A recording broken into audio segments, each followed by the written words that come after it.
Do you struggle for all your students to access the content and meet the many diverse needs of them? If so, which let's be honest, we all do. This video will help you and your students.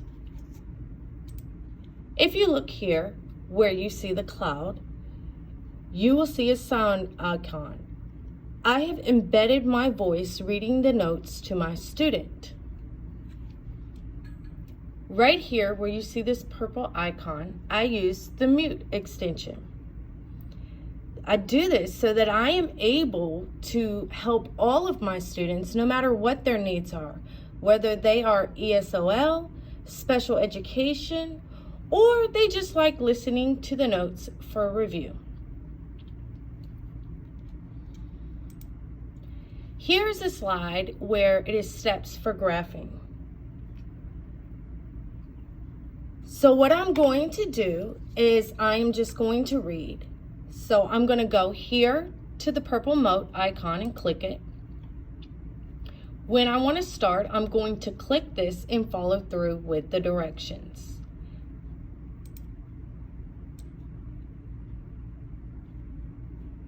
Before you begin, you want to make sure that you move it out of the way because as you can see, it was right here blocking. Okay?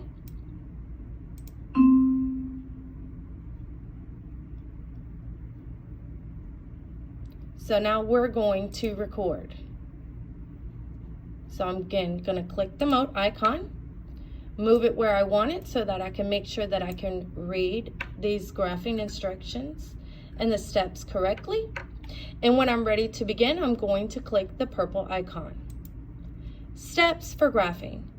1. Make sure all equations are in the slope-intercept form, y equals mx plus b. Step 2.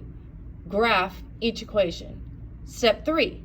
Identify the solution, where the lines intersect. When I'm done, I click the check mark. It then gives me the option to go ahead and preview it. Steps for graphing. 1. Make sure all the... Sounds good? So I'm going to go ahead and click the insert button. It's going to give me a hold tight while it starts embedding it into my slides. It has now embedded it into my slides right here, as you can see. So I have it right here. Steps for graphing. So then what I like to do is I like to go ahead and format that. I right click, I format it, I go over here, I recolor it. Okay, and then I always like to add a little bit of background so that my students know where to find it. So I go to my shapes and I go over here and do the cloud. And I insert the cloud and I always make it bigger than my actual one. And I'm gonna change the filler color and I'm gonna change it to a light blue. And then I'm gonna make sure that I send it to the background. So I'm gonna click order, send backwards, move it right here so that my students can click it, move this on top.